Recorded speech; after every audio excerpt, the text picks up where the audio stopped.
अरे साथियों, जैसा कि आप लोगों का क्लास 12th से यानी कि इंटर का आप लोग फाइनल एग्जाम जो 2025 में देने जा रहे हो, इसके लिए हम लोग जो है ना हिंदी का क्वेश्चन लेके आए हैं प्यारे बच्चों। आपको बता दें, इस वीडियो में हम लोग जो है ना जो 2 मार्क्स वाला क्वेश्चन होता है यानी कि शॉर्ट क्वेश्चन जो होता है प्यारे बच्चों, टोटल हम लोग 70 क्वेश्चन सेलेक्ट करके रहे हैं प्यारे बच्चों। जो आपका पहला बुक है गदखंड का, पदखंड का हम लोग बाद में करेंगे, फिलहाल 70 क्वेश्चन को कर लेंगे। इसका पीडीएफ वगैरह भी हम आपको दे देंगे, आगे बताएंगे कैसे मिलेगा। तो कंप्लीट क्लास को करना, चाहे आप लोग साइंस, आर्ट्स, कॉमर्स से किसी भी सब्जेक्ट से एग्जाम दोगे बच्चों, तीनों सब्जेक्ट के लिए इंपॉर्टेंट है, काफ़ी महत्वपूर्ण एग्जाम आपका नज़दीक है बच्चों। तो आप इसे जरूर याद कर लेना, क्योंकि हम डेली क्लास आपका ले रहे हैं, जो भी इंपॉर्टेंट है सारा।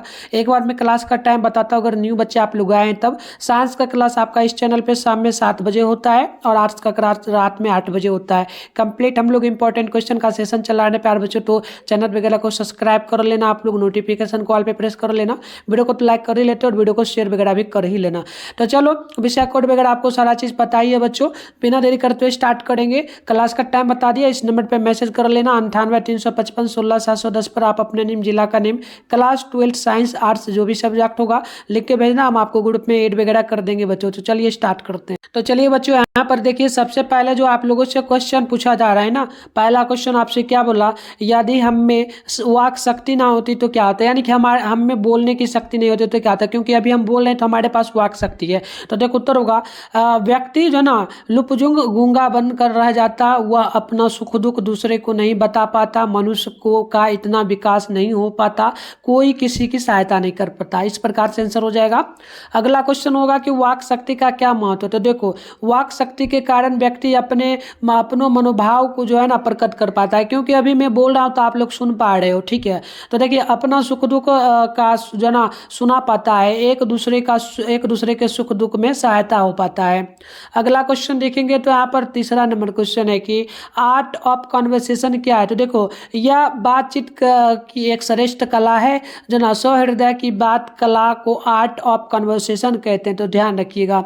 अगला क्वेश्चन हमारा यहाँ पर होता है बच्चों, क्वेश्चन नंबर 4 कि लाना सिंह का चरित्र किस प्रकार का था। तो देखो, लाना सिंह, उसने कहा था, कहानी का नायक था। वह प्रेम की मर्यादा कायम रखने के लिए शहीद हो जाता है। वह लाइफर नंबर 77 के सिख जमादार के रूप में सेना में काम करता है। वह धीर,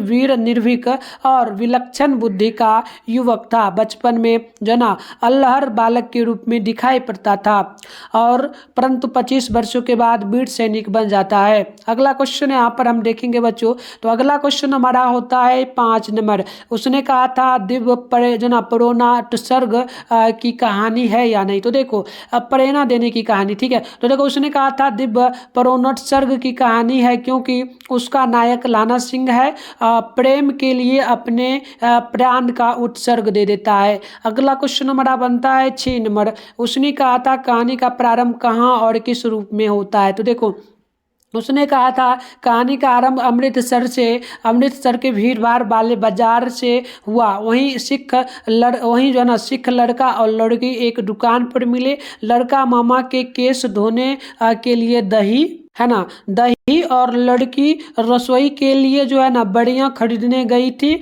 दोनों के मिलन और परिचय से कहानी आरंभ हुई। अगला क्वेश्चन हमारा यहाँ पर बनता है 7 नंबर। यह जानकर कि लड़की की कुरमाई का अर्थ क्या होता है, शादी हो जाना। आपसे क्वेश्चन ऑब्जेक्टिव में पूछेगा कुरमाई का क्या अर्थ होता है, तो शादी होना। तो कुरमाई हो गई है, लड़के की क्या हालत हुई होगी। तो देखो, लड़के की कुरमाई की बात जानने के बाद लड़का विक्षिप्त की तरह एक लड़के को नाली में गिरा दिया, कुत्ते पर पत्थर फेंका, गोभी वाले के ठेले पर दूध उछेल दिया, वैष्णवी से टकरा गया। इस प्रकार वह पूर्णतः असंतुलित हो गया। चलिए, अगला क्वेश्चन हमारा यहाँ पर 8वां नंबर होता है। क्वेश्चन बोला कि उत्तर, देखो यहाँ ये नहीं लिखना, लाना सिंह ने बोधा के प्रति किस त्याग का परिचय दिया था। तो देखो, उत्तर होगा बच्चों कंप्लीट इसका लाना सिंह ने बोधा के प्रति निश्चल निर्मदा निस्वार्थ त्याग का परिचय दिया। सूबेदारनी के प्रति उसका प्रेम गंगा जल की तरह पवित्र था। उसने अपने बेटे बोधा और पति हजारा सिंह को देखते रहने की बात कही थी। उसी की बात पूरी करने में उसने कड़ाके की ठंड में भी खुले वदन बोधा के बदले ड्यूटी की। उसे अपने गर्म कपड़े दे दिया। युद्ध की स्थिति स्वयं गोली खाकर बोधा को बचा लिया। आगे देखिए अगला क्वेश्चन हमारा 9वां नंबर होता है क्वेश्चन की जाड़ा क्या है? मौत है। जाड़ा क्या है? मौत है। चूंकि निमोनिया से मरने वाले को मुरब्बे नहीं मिला करते। बजीरा सिंह बजीरा के इस कथन का स्पष्ट करें। तो देखो, सैनिक जब युद्ध के क्रम में शहीद होते हैं तो सरकार उन्हें पुरस्कृत करती है। जाड़ा गर्मी आदि से मरने वाले को कोई पुरस्कार नहीं मिलता था, वैसी मौत बेकार है।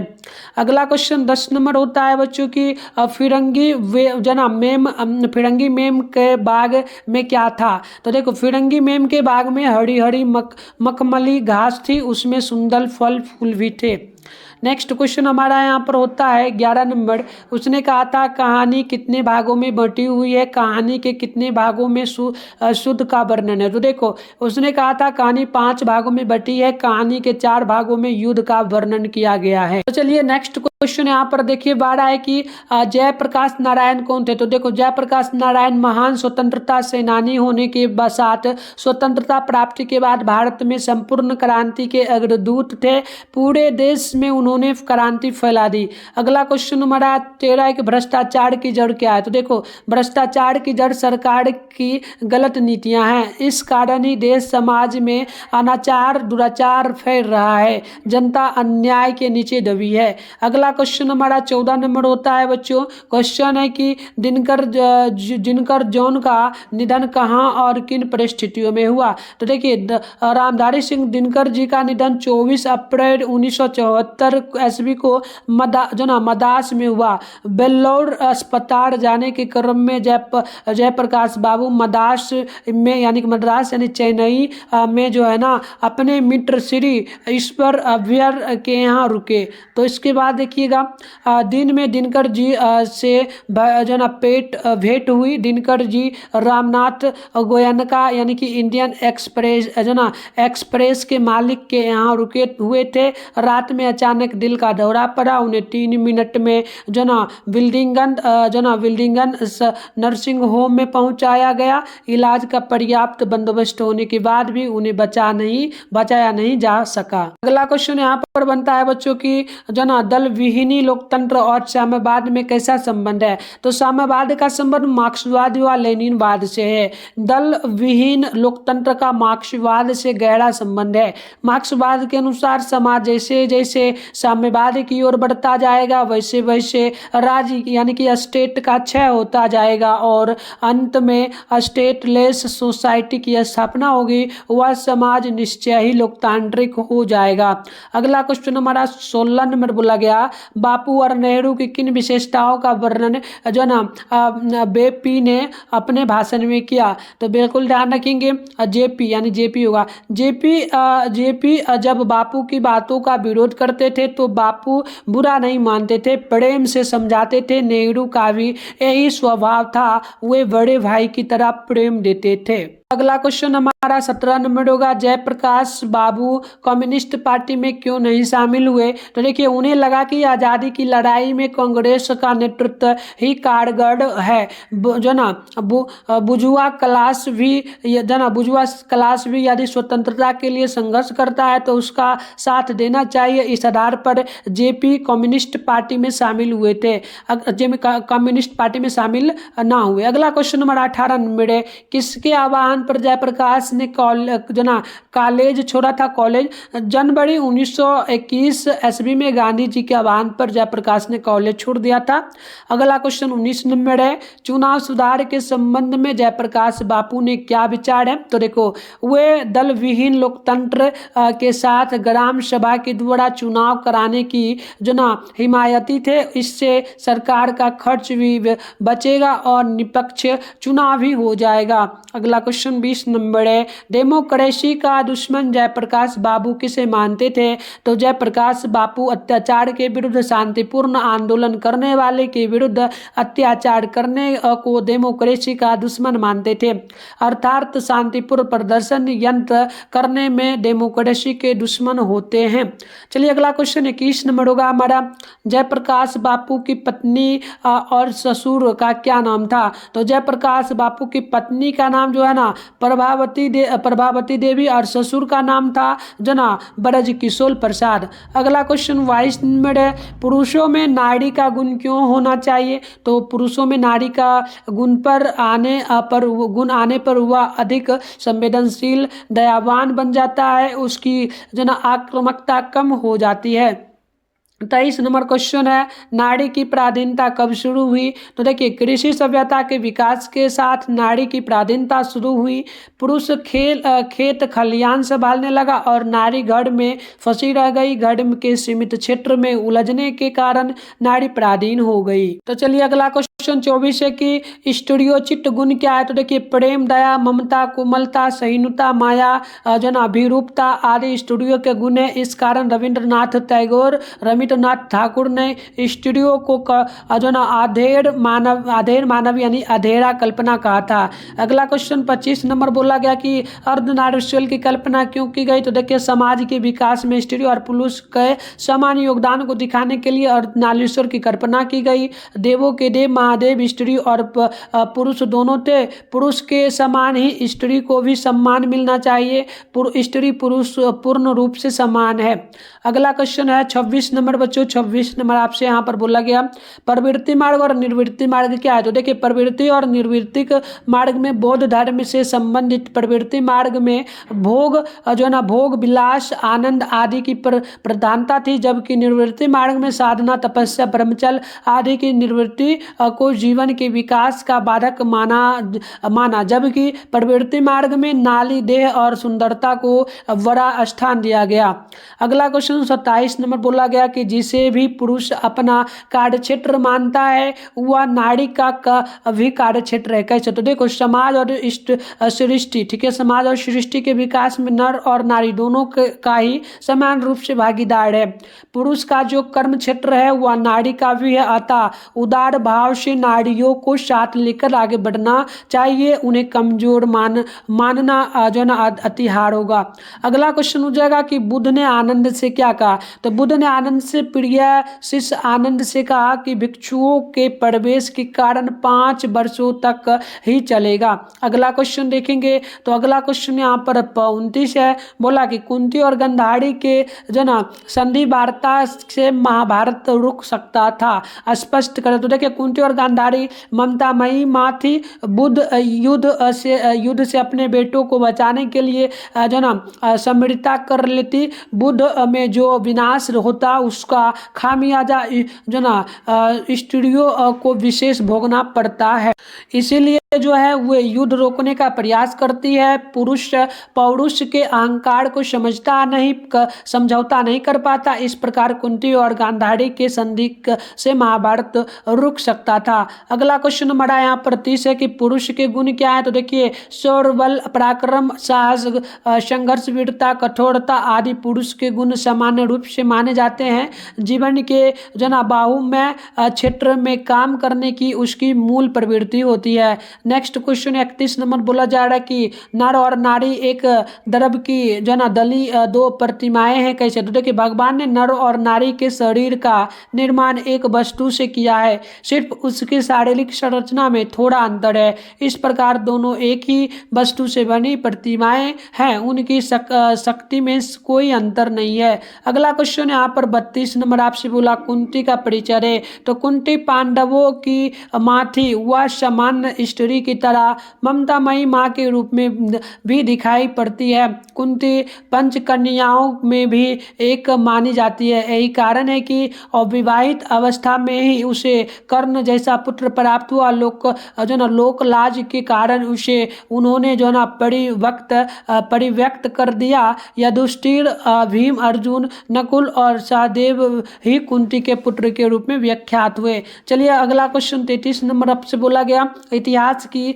जो ना क्रिमाई प्रक्रिया का क्या आशय है? तो देखिए, यात्रा के क्रम में वहीं बस जाने को इतिहास की क्रिमाई प्रक्रिया कहते हैं। जैसे सुदूर दक्षिण जो ना कर्नाट वंशी राजा जो ना नान्यादेव मिथिला क्षेत्र में आकर बस गए, मिथिला की संस्कृति के अंग बन गए।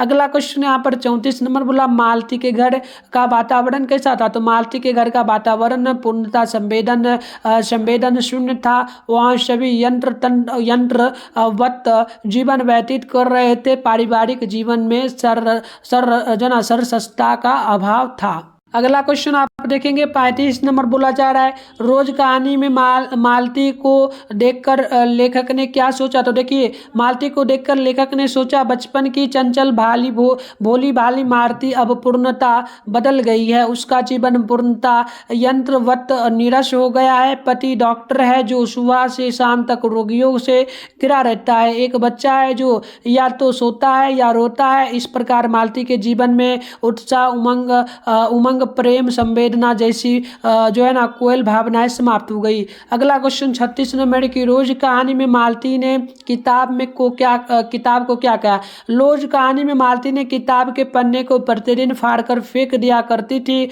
इस प्रकार उसने किताब को फाड़कर फेंक दिया। अगला क्वेश्चन 37 है कि गैंग्रीन क्या है? तो देखिए, पहाड़ी क्षेत्रों में कांटे के चुभने से होने वाली एक घातक बीमारी गैंग्रीन है। इससे हाथ पांव कटने की भी नौबत आ जाती है। अगला क्वेश्चन यहाँ पर हो जाता है 38 नंबर की, मालती के पति का परिचय दे। तो देखिए, मालती के पति महेश्वर हैं। वह दुर्गम पहाड़ी क्षेत्र में सरकारी डॉक्टर हैं। सुबह से शाम तक रोगियों से घिरा रहता है। चीख चिल्लाहट सुनते सुनते वह संवेदन शून्य हो गया है। वह नीरस, सूना, उदास, यंत्रवत जीवन जीने का जन अभ्यस्त हो चुका है। उसी के दर्ज पर उसकी पत्नी मालती का जीवन भी बदल जाता है। अगला क्वेश्चन है 39 नंबर। क्वेश्चन बोला कि क्या केवल कष्ट सहकर ही देश की सेवा की जा सकती है? तो देखिए, भगत सिंह के अनुसार कष्ट सहकर ही देश सेवा की जा सकती है। कष्ट या दुख मनुष्य को पूर्ण बनाता है। इससे व्यक्ति में भी जो ना आत्मविश्वास पैदा होता है। अगला क्वेश्चन 40 है, भगत सिंह कैसे मृत्यु को सुंदर मानते थे? तो देखिए, भगत सिंह देश सेवा के लिए की गई कुर्बानी को सुंदर मानते थे। उसे जो है ना वे सफल सार्थक समझते थे। अगला क्वेश्चन 41 नंबर बोला गया आपसे कि विद्यार्थी ने भगत सिंह की क्या अपेक्षा की थी? विद्यार्थी से भगत सिंह ने क्या अपेक्षा की? या फिर अगला क्वेश्चन बनता है, विद्यार्थी को राजनीतिक में क्यों भाग लेना चाहिए? तो दो क्वेश्चन है, दोनों में से किसी एक का मतलब दोनों क्वेश्चन में से एक पूछेगा, लेकिन जवाब एक ही देना है। जैसे कि विद्यार्थी देश का भावी कर्णधार होता है। उसे छात्र जीवन से ही देश समाज की परिस्थितियों से अवगत होने रहना चाहिए, ठीक है, जिससे वे व्यवहारिक जीवन में जिम्मेदार नागरिक बन सके। सिर्फ पढ़ाई करने वाला तो जीवन के यथार्थ से अनजान रह जाता है। अगला क्वेश्चन 42 नंबर है कि भगत सिंह किस प्रकार के देशभक्त की आवश्यकता महसूस करते हैं? तो देखिए, भगत सिंह देश के लिए तन मन धन न्यौछावर कर देने वाले देशभक्तों की आवश्यकता महसूस करते थे। वे सच्चे देशभक्त को जो है ना सच्चे देशभक्त पर प्राण अर्पित करने वाला दीवाना मानते थे। ऐसी दीवानापन, जोश, उमंग, साहस और शक्ति छात्रों एवं युवाओं में ही हो सकती है। आगे लिखिएगा कि घर गृहस्थी के जंजाल में फंसा व्यक्ति के लिए सच्चा देशभक्त बनना कठिन हो जाता है। अगला क्वेश्चन हमारा बनता है बच्चों 43 नंबर क्वेश्चन है कि भगत सिंह ने अपनी फांसी के लिए किस समय की इच्छा की थी? तो देखिए, मुक्ति प्रस्ताव आंदोलन जब विश्व स्तरीय बनकर अपने शिखर पर पहुंच जाए, तब उन्होंने अपनी फांसी की इच्छा व्यक्त की प्रक्रिया का कार्य प्रतिक्रिया का क्या अर्थ, मतलब उन्होंने व्यक्त किया, बस इतना, ये नहीं लिखेगा तो चलेगा। अगला क्वेश्चन हमारा होता है 44 नंबर। देखिए बच्चों, अगला है कि भगत सिंह ने कैसे मृत्यु को सुंदर कहा? वे आत्महत्या को कायरता कहते थे। इस संबंध में उनके विचारों को स्पष्ट करें। तो देखिए, संघर्ष करते हुए कुर्बानी देने को भगत सिंह ने सुंदर मृत्यु कहा है। अपने सिद्धांत पर अधिक रहते हुए फांसी को गले पाना सुंदर मृत्यु है। आगे लिखिएगा इसमें कि दुख से डरकर लोग आत्महत्या कर लेते हैं, या वास्तव में कायरता है। कुछ लोग जो है ना दुखों से मुक्त पाने के लिए आत्महत्या कर अपने जीवन मूल्यों को जो है ना धूमिल कर लेते हैं। तो अगला क्वेश्चन देख लीजिए आप लोग 45 है कि विद्यार्थी को राजनीतिक में भाग क्यों लेना चाहिए। तो देखिए, राजनीतिक में भाग लेने से छात्रों को देश दुनिया की स्थिति परिस्थिति के विषय में जानकारी मिलने लगती है। इससे उसका जो ना चतुर्दिक मानसिक विकास होता है। छात्रों को पढ़ाई के साथ अपने देश के विषय में भी सोचना चाहिए। पारिवारिक जवाबदेही से स्वतंत्र रहने के कारण जो है ना उनमें देश के लिए कुर्बानी देने की शक्ति और साहस भी होती है। चलिए अगला क्वेश्चन हमारा यहाँ पर 46 नंबर बनता है। क्वेश्चन है कि गांधी, नेहरू और बोस का बोस का नाम किस पाठ में आया। तो देखिए, ये नाम एक लेख और एक पत्र के अंतर्गत विद्यार्थी और राजनीतिक लेख में आया है। अगला क्वेश्चन 47 नंबर बोला गया, व्यवहारिक राजनीतिक क्या होती है। तो देखिए, महात्मा गांधी, जवाहरलाल नेहरू, सुभाष चंद्र बोस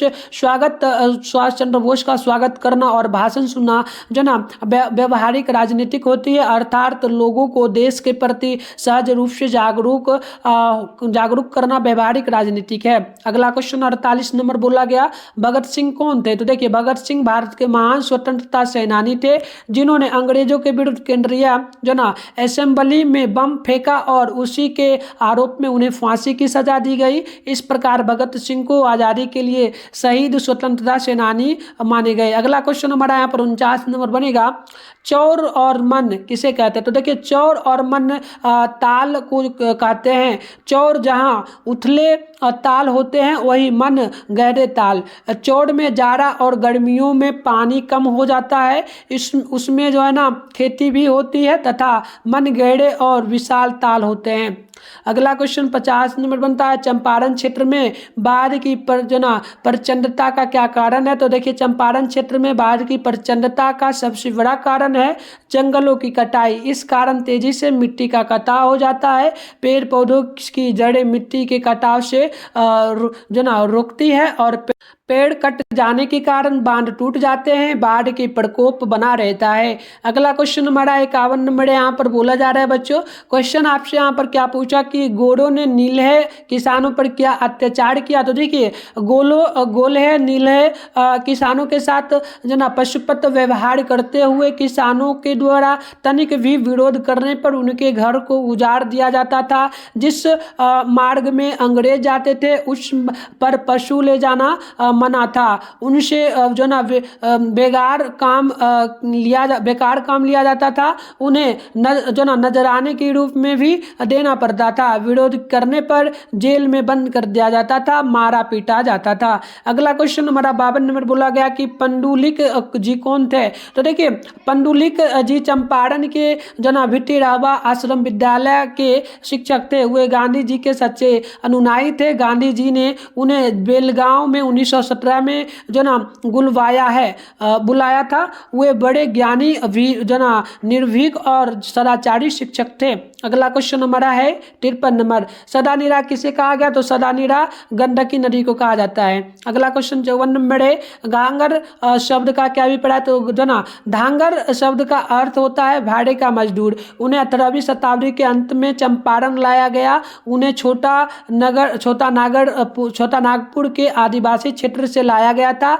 ये औरा, मुंडा, लोहार आदि आदिवासी जाति से मेल खाते थे। ये चंपारण में नील की खेती में सहयोग करते थे और देखिएगा, उन्हें गुलामों का जीवन जीना पड़ता था। ये अपनी जाति के लोगों के साथ औराव भाषा में बातें करते थे, जबकि दूसरे लोगों के साथ भोजपुरिया मधेसी भी बात करते थे। अगला क्वेश्चन 55 नंबर है, बिस्नी मानक को लड़ाई में क्यों भेजती है। तो बिस्नी अपने बेटी की शादी के लिए धनोपार्जन यानी रुपये के लिए अपने बेटे मानक को लड़ाई में भेजती है। अगला क्वेश्चन यहाँ पर 56 नंबर बोला गया, बिस्नी कौन है। तो देखिए, बिस्नी मानक की माँ है, ठीक है, यानी कि सिपाही की माँ है। वह ममता की प्रतिमूर्ति है। उसे अपने कुरूर पुत्र में भी सरलता नजर आती है। वह अपने पुत्र के समान हो सबों को मानती है वह अपनी बेटी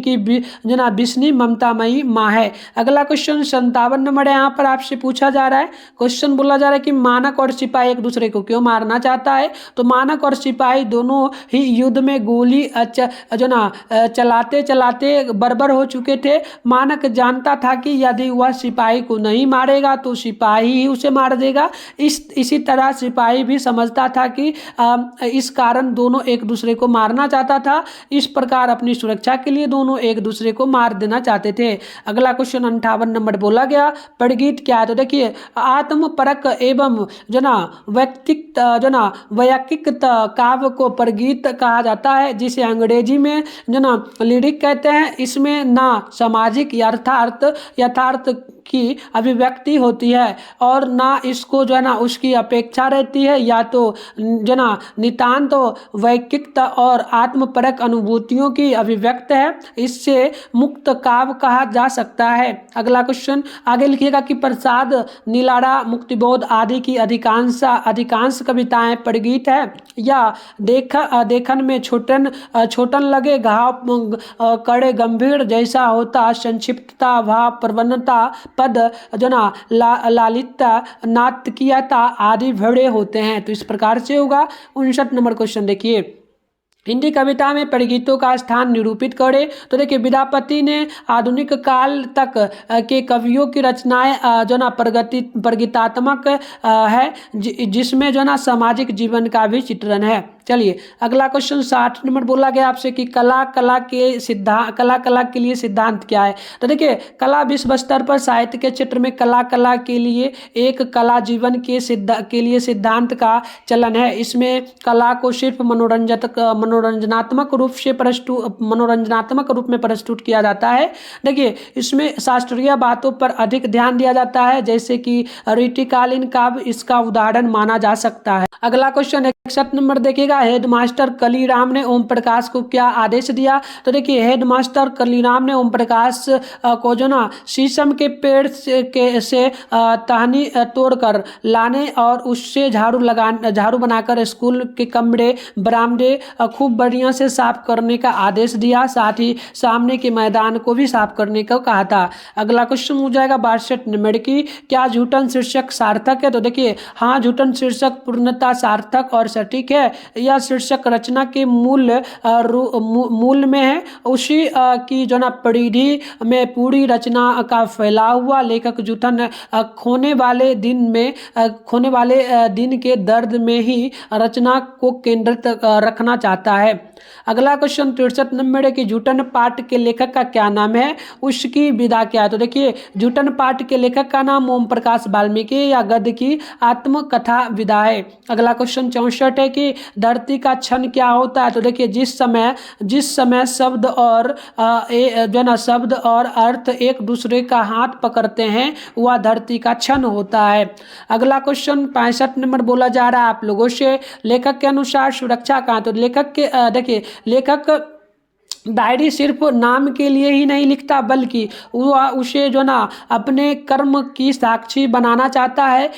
इसी में वह अपनी सुरक्षा देखता है। वास्तव में लेखक के लिए डायरी आत्मनिर्माण का प्रमाणिक अतरंग साक्ष्य है। उसकी डायरी में शब्द विलास के बदले आत्म संघर्ष है, यही उसकी सुरक्षा हो जाएगी। अगला क्वेश्चन 66 नंबर है, तिरिक्ष किसका प्रतीक है। तो देखिए संवेदन शून्य अमानवीय शहरी संस्कृति का प्रतीक तिरिक्ष है। हमारे जीवन में जो ना निराधार मान्यताओं की भी महत्वपूर्ण भूमिका होती है। मरे हुए सांप आदि कुछ कीड़े मकोड़े चांदनी के ओस में पुनः जीवित हो उठते हैं। इसके अलावा लिखिएगा बड़े विषैले होते हैं, वे हमेशा प्रतिशोध लेने की ताक में रहते हैं। इस प्रकार जो ना निरंकुश कुरूर नगरीय जीवन दृष्टि का प्रतीक व्यतिरिक्त होता है। अगला क्वेश्चन देखिएगा 67 नंबर आपसे पूछा शिक्षा का क्या अर्थ है और क्या कार्य है। तो देखिए शिक्षा आत्मा का संस्कार और प्रकाश होती है। मनुष्य को पूरी तरह भारहीन, स्वतंत्र और आत्मनिर्भर करना ही शिक्षा का प्रमुख कार्य है। यह लोगों में प्रेम, सद्भावना, करुणा, दायित्व बोध, संजनात्मक भावना जगाती है। यह व्यक्ति को पूर्णता निर्भीक बना देती है। अगला क्वेश्चन 68 नंबर बोला कि जीवन क्या है, इसका परिचय लेखक ने किस रूप में दिया। तो देखिए प्रकृति के फूल, फल, पेड़ पौधे, पशु पक्षी, घाटी, आसमान आदि में हमारा जीवन है। यह समुदायों या जातियों का पारंपरिक सतत संघर्ष है। इसे समझना बड़ा गूढ़ है। या तो मन की ईर्ष्या, महत्वाकांक्षा, वासना, भय, सफलता, चिंता आदि है। उसके बाद और लिखिएगा कि यह केवल कुछ पक्षियों को पास करना, उद्योग ढूंढ लेना, विवाह करना, बच्चे पैदा करना नहीं, बल्कि यह एक ऐसा विशाल साम्राज्य जहां हम मानव कर्म करते हैं और यह असीम है, अगाध है। चलिए आगे हम लोग बढ़ेंगे तो 69 नंबर क्वेश्चन बड़ा होगा नूतन विश्व का निर्माण कैसे हो सकता है। तो देखिए सत्य की खोज, निर्भीकता, स्वतंत्रता अर्थात वास्तविक जीवन मूल्य की स्थापना से नूतन विश्व की स्थापना हो सकती है। प्रेम, दया, ममता, भाईचारा आदि की स्थापना वास्तविक शिक्षा के माध्यम से संभव है। इसी से अपनी वेड़ या महत्वाकांक्षा समाप्त होगी, फिर नूतन विश्व का निर्माण होगा। चलिए अगला क्वेश्चन बड़ा 70 है कि जहाँ वह है वहाँ मेधा नहीं हो सकती है। तो मेधा के लिए स्वतंत्रता चाहिए। वह में व्यक्ति परतंत्र रहता है, अतः वह में मेधा नहीं संभव है। तो बच्चों हमने टोटल जो 70 इंपॉर्टेंट क्वेश्चन था शॉर्ट में 2 मार्क्स वाला गद्य खंड का हमने कर लिया, पद खंड का भी करेंगे, लॉन्ग भी करेंगे। तो आप लोग चैनल वगैरह को जरूर सब्सक्राइब कर लीजिए, नोटिफिकेशन को ऑल पे प्रेस कर लीजिए, वीडियो को शेयर करिए सभी दोस्तों में और लाइक कर लीजिए बच्चों, क्योंकि काफ़ी मेहनत लगता है आपके लिए। और इसका नोट्स आप इस नंबर पे मैसेज करके 98-355-16-710 पर मैसेज करके ले सकते हैं। ठीक है, तो चलिए मिलते हैं नेक्स्ट क्लास में। उसके पहले प्यारे बच्चों अगर पेपर वगैरह आउट होता है तो आप सारे सेट का आंसर कहाँ से डाउनलोड कर पाएंगे मैं बताता हूँ। गूगल में आपको मिल जाएगा, गूगल में जाके आप डाउनलोड कर सकते हैं। मैं एक बार सिखाता हूँ, अगर लीक होता है तो आप एग्जाम के टाइम में वहाँ से भी डाउनलोड कर पाएंगे। तो बच्चों इसके लिए सबसे पहले आप अपने फोन में गूगल को ओपन करके मिठुन स्टडी सेंटर सर्च कर लेंगे। मैं पहले से कर लिया, फिर ऊपर करना है। फर्स्ट में मिठुन स्टडी सेंटर का ऑफिशियल वेबसाइट मिलेगा, इस पर आप क्लिक कर लेंगे। क्लिक करते इस प्रकार से जो है ना इंटरफेस ओपन हो जाएगा। ओपन होते ही आपको क्या करना है, थोड़ा सा ऊपर करना है। इधर साइड में देखेंगे 3 डॉट का आइकन देखने को मिलेगा, इस पर आप क्लिक मारेंगे। क्लिक करने के बाद ऊपर करेंगे, यहाँ पर जूम करके दिखा रहा हूँ, क्लास 12 का इधर सेशन मिलेगा, इस पर क्लिक करेंगे। क्लिक करने के बाद इस प्रकार से इंटरफेस ओपन होगा। इधर साइड में देखेंगे आपको सर्च बार का आइकन देखने को मिलेगा, आप इस पर क्लिक करेंगे। क्लिक करने में जूम करके पहले दिखा दे रहा हूँ, ये देखिए सर्च बार का आइकन यहाँ पर दिख जाएगा। इस पर क्लिक करके आप क्या करेंगे, क्लास 12 लिखेंगे बच्चों, क्लास 12 बोर्ड एग्जाम लिखेंगे।